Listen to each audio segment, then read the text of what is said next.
Government post graduate college برائے خواتین خانپور سے پروفیسر زاہدہ نور مخاطب ہوں سیکنڈ ایئر کلاس سے۔ ملک کی وبائی صورتحال سے آپ بخوبی آگاہ ہیں اور روایتی طریقے سے کلاس غیر معینہ مدت تک موقوف ہے، لیکن کالج آپ کی تعلیم کے متعلق سوچتا ہے، اس لیے آن لائن کلاسز کا اہتمام کر دیا گیا۔ اردو لازمی کا سلیبس آپ کو مل چکا ہے۔ کتاب سرمایہ اردو جو میرے ہاتھ میں اور آپ کے سامنے ہے، ہم اللہ کے نام سے، اللہ کی مدد سے اور اپنا کام اس کی ذمہ داری میں دیتے ہیں۔ اگر ایسا ہو جائے تو اس سے زیادہ کسی چیز کی ہمیں ضرورت نہیں۔ ہم بتدریج پورے سلیبس کا گھیراؤ کریں گے، مگر آغاز جس طرح کتاب کا نثر سے ہو رہا تو ہم بھی ایسا ہی کریں گے۔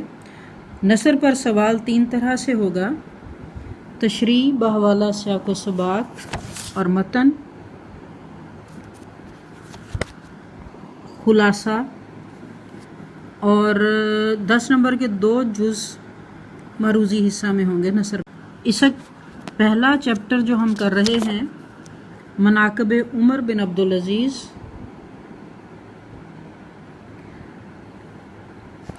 علامہ جوزی کی کتاب سیرت الامرین کے منتخب حصے مولانا شبلی نعمانی نے اپنی کتاب الفاروق کے لیے لیے، یہ اقتباس اسی میں سے ہے۔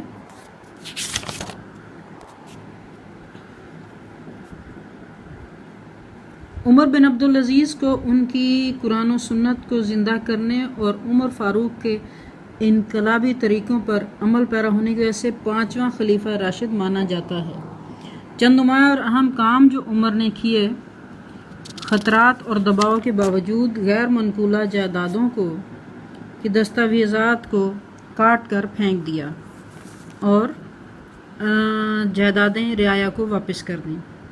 خلافت بنو امیہ میں بادشاہوں کے انداز رواج پا چکے تھے اور اسلام کو اس کے قریبی زمانے میں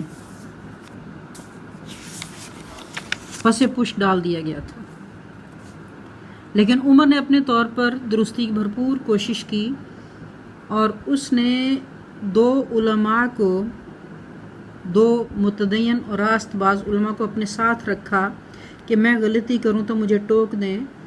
گویا انہوں نے خود کو احتساب کے لیے پیش کیا۔ مزید خوبی جو عمر کی ہے، انہوں نے اپنے راست باز علماء کو اپنے ساتھ رکھا کہ میں غلطی کروں تو مجھے ٹوک دیں۔ گویا انہوں نے خود کو احتساب کے لیے پیش کیا۔ مزید خوبی جو عمر کی ہے، انہوں نے اپنے لیے مساوات کو پسند کیا اور طبقاتی نظام کو خیر باد کہہ دیا۔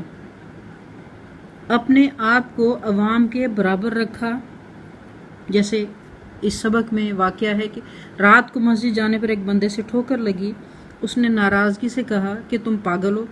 پولیس نے اسے پکڑنا چاہا تو آپ نے منع کر دیا کہ غلطی میری تھی۔ اسی طرح بوقت وفات ان کی کل جمع پونجی صرف 17 دینار تھے۔ انہوں نے اپنی اولاد کے لیے کچھ جمع کر کے نہیں چھوڑا۔ اس 17 میں سے 10 دینار تجہیز و تکفین پر لگ گئے اور باقی 10 تھے جو ان کے ورثاء میں تقسیم ہوئے۔ طالبات، سلیبس میں جو کچھ دیا جاتا ہے یہ صرف پڑھنے کے لیے نہیں ہے، بلکہ ہماری خواہش اور دعا ہے کہ یہ بہت اعلیٰ پائے کی چیزیں ہوتی ہیں۔ یہ اس واسطے ہیں کہ آپ ان کو علم کے بعد عمل میں بھی لائیں۔ علم وہ نہیں ہے جس کی آپ نے کسی کو ڈگری دکھانی ہے، سندیں پیش کرنی ہے، بلکہ علم وہ ہے جو آپ پر، آپ کے رویے، کردار، اخلاق میں نظر آتا ہے۔ انشاءاللہ اگلے کے ساتھ ملیں گے۔